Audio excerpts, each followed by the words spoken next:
Estamos en comunicación con Sergio Chousa. Pudimos dar ahí que él es economista, es director de la consultora Sarandí y nos va a hacer un poquito ayudar a entender este paquete de medidas que se viene anunciando. ¿Cómo estás, Sergio? Mauricio y Gaby, te saludamos desde la Freeway. Hola, muy buenas noches para vos y para todo el equipo. Bueno, muchas gracias por atender. Y bueno, yo tenía pensado tres puntas para charlar. Una es el tema del IVA, por otro lado ganancias y también el tema del índice de inflación. Te dejo que arranques por donde te parezca más oportuno. Ujú. Dale, empezamos por la más reciente, IVA. Se trataría de la devolución del IVA del 21% para todos los productos de la canasta básica. Universo apuntado, 9 millones de trabajadores, que son aquellos que no están alcanzados por la medida sobre ganancias, los que ganen por debajo de los 708.000 pesos. Después, 7 millones de jubiladas y de jubilados. 2,7 millones de monotributistas. Esto es importante porque focaliza en un segmento que antes no había tenido mayores beneficios. Monotributista sería todas las categorías o no, hasta Eh, un tope. sí, sí, la totalidad, exactamente. Bien. Lo único que aclaró recién el titular de aduanas es que es para los puros, para los que tienen otro trabajo en relación de dependencia no, y ahí me falta un poquito de letra fina, Ujú. de detalle sobre los que no son puros, si a los que no les alcanza la medida de ganancias, por ejemplo, porque ganan, no sé, 300.000 pesos en su trabajo de relación de dependencia y además son monotributistas, si a esos los alcanza o no. Tendería a pensar que sí, pero eso todavía no está del todo claro. Sí, que Después, a primera sí. vista sería un escenario bastante grande, que tiene un trabajo en relación de dependencia más monotributo. Ujú. Sí, sí, en total 21,7 millones de beneficiarios potenciales la medida. Bueno, estamos hablando de Sí. casi la mitad de la población, ¿no? Bienvenido sea, la verdad que es una medida profundamente progresiva desde el punto de vista económico. Tal vez había cierta objeción sobre ganancias porque su efecto económico no es progresivo, pero esta definitivamente sí, porque son productos que obviamente consume toda la población, pero inciden en mayor medida, como porcentaje de los ingresos totales, en los segmentos de menores recursos, en los segmentos de menores ingresos, a los cuales, bueno, obviamente el fenómeno inflacionario los pasa por arriba, así que bienvenido sea. Hay que ver después, obviamente es una medida provisoria que va a regir por decreto, tiene las facultades delegadas el Ejecutivo como para implementarlo ya mismo, pero después va a tener un carácter permanente en caso de que sea aprobado en el Congreso. Así que ahí un poco está la tarea de juntar esos consensos, hablar con la oposición y también interpelar a la oposición para que lo vote. Ahí si querés podemos hacer el puente con ganancias. Ya hubo una manifestación negativa por parte del bloque de Juntos por el Cambio respecto de la posibilidad de votar ganancias. Sí, sí, ya ahí están diciendo que no van a acompañar. Bueno, van a ir quedando también en evidencia. Fue inteligente, me parece, esto de llevar las medidas adelante porque había una queja implícita a cualquier propuesta que pudiera hacer el candidato Massa como candidato, a esta cuestión de, bueno, ¿por qué no lo aplica ahora? Así que bueno, y con respecto a ganancias, ¿cómo lo ves? ¿Llega esta medida, impacta, va a tener ahí también una aplicación de esos recursos que quedan disponibles? Eh, co- ¿cómo analizás esta medida? Bueno, ahí el universo es de 810.000 personas aproximadamente. Actualmente los retenidos por ganancias eran un poco menos del 10% de la masa de laburantes registrados en la economía. y eso representaba cerca de 900.000 personas. Se va a reducir a menos de 90.000 ahora. Estamos hablando ya, ahora sí, de posiciones puramente gerenciales, ¿no? Algunos titulares de compañías que figuraban igualmente como empleados en relación de dependencia para derivar, para transferir ganancias y pagar menos ganancias de las sociedades. Así que es un segmento realmente muy, muy acotado, ¿no? Ningún laburante, ni bancario, ni camionero, ni aceitero, digo, aún así los que tienen convenios colectivos más altos va a quedar comprendido en el pago de ganancias. Bienvenido sea, no deja de ser, obviamente, ¿no? La cúspide, la crema del mundo del trabajo, pero bueno, no dejan de ser tampoco trabajadores, ¿no?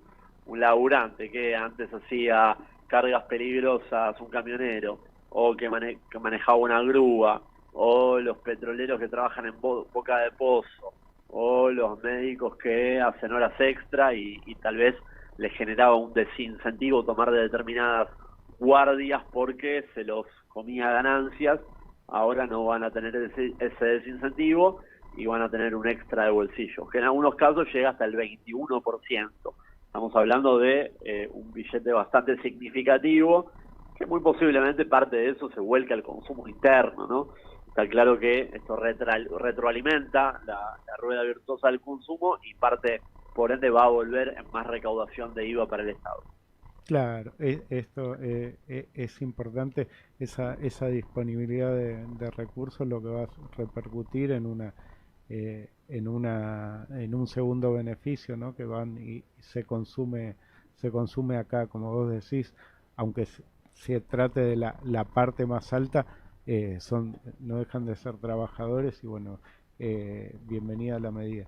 Eh, y con respecto al tema inflación, lo dejamos ahí para lo último. Se conoció hoy, el número es fuerte. Sí, sí, sí, definitivamente es malo el número, es horrible. A ver, no lo podemos desvincular de lo que fue la devaluación del día posterior a las primarias. Esa devaluación fue estrictamente exigida por el Fondo Monetario, no tenía ya margen como para seguir postergándola el Ejecutivo. Recordemos que el Fondo Monetario a mitad de este año pedía 100% de devaluación. Después aflojaron a 60% y con una negociación que se dilató bastante, casi 4 meses, finalmente el Ministerio de Economía terminó cerrando este 22%, bajó del 100 que exigía el fondo al 22.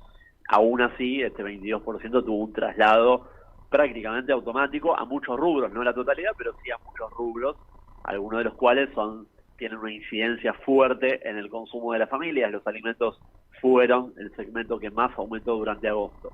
Uno tendería a pensar que esto es un pico, además influyó el mes pasado la incertidumbre por las elecciones, el día después al triunfo de Milei en las primarias, asustó también un poco a los mercados, que recordemos, ¿no? Hubo movimientos en la bolsa muy fuertes, a tono con eso desaparecieron algunos precios en la economía y después fijaron posiciones de cobertura remarcando en exceso para armar colchón, ¿no? Para cubrirse en caso de un escenario disruptivo que no terminó pasando.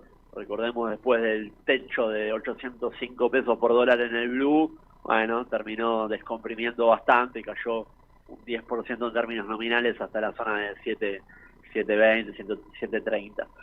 Eh, Y, Veremos, ¿no? Veremos la continuidad de este proceso. Está claro que el año va a cerrar con una inflación aún alta, pero todo hace pensar que esto fue una sobrereacción por la incertidumbre electoral. Uno tiende a pensar que es más un techo que un piso. bueno, que bueno, ojalá sea el comienzo de un descenso fuerte, eh, porque bueno, también, como vos decís, hubo una sobreactuación. Me parece que también fue cayendo un poco, en función de que se desarmó el discurso, incluso desde ellos mismos, de cómo era el plan de dolarización. Porque de repente había un panorama de que en octubre se dolarizaba, el candidato más votado dijo que dolarizaba, y después eso se desarmó un poco, y creo que la economía también eh, lo acusó. Sí, coincido. Pasó de todo, ¿no? En Mm. estas Sí, sí. 3 semanas desde las primarias, casi un mes ya pasó desde la primaria. Un mes justo, mira, hoy. Pero también moderó su discurso el candidato más votado. Sigue siendo obviamente estrafalario en la mayoría de los temas económicos, pero bueno, antes tal vez decía dolarización pura y dura el primer día y ahora dice, bueno, va a pasar un tiempo, la salida del cepo tampoco la plantea desde el día uno, no está hablando de un recorte masivo de planes sociales, jugó bastante esta idea del teorema de Baglini, ¿no? El candidato más votado, y después también mandó a algunos de sus asesores cercanos a decir, bueno, si la dolarización se diera hoy, sería a precios de mercado, eso significa la cotización actual de 730, y eso un poco le pone techo, ¿no? Porque si vos decís, bueno, para mí la cotización es esta, ¿quién va a pagar 800 por dolarizarse si aún así el candidato con ideas más estrafalarias dice 730? Entonces todo eso contribuyó un poquito a descomprimir mínimamente, obviamente todavía desde un escenario bastante crítico, pero uno si piensa el efecto de las medidas compensatorias, además de que se pinche un poquito aunque sea la inflación, bueno, puede generar un alivio para ahora el fin del mes de septiembre y el mes de octubre también. Bueno, esperemos que así sea y bueno, y también el paquete de medidas de que no lo nombramos, de los créditos que también acompañan todo este paquete de medidas. Sí, sí, ahí tenemos jubilados, que es un poco la continuidad de los créditos ANSES históricos, pero se suma también el segmento de trabajadores registrados y monotributistas. Monotributistas pasa a estar activo la semana próxima, todavía no está operativo, pero desde la semana que viene pueden pedir el crédito por hasta 400.000 pesos a una tasa realmente muy conveniente, ¿no? Por ejemplo, si alguien tiene que cambiar algún electrodoméstico o pagar deuda que ya tenga, desendeudarse con alguna financiera o con el banco que le sale más caro, es una muy buena oportunidad porque va a tener fondos como para hacer esa cancelación y va a pagar, ahora va a cambiar una tasa de interés alta por una tasa de interés muy subsidiada. Entonces es un buen mecanismo para hacer ese tipo de movidas, desendeudarse, por ejemplo, o comprar algún electrodoméstico de forma flexible en cuotas. Bueno, bienvenido. Vamos a estar seguro informando cuando esté bien la operatoria para que todos los oyentes puedan acceder. Te agradecemos mucho la comunicación, como siempre. Muchas gracias, Sergio. No, a vos, un placer y un abrazo para todo tu equipo. Abrazo grande. Pasó por el aire de la Freeway Sergio Chousa, economista, director de la consultora Sarandí.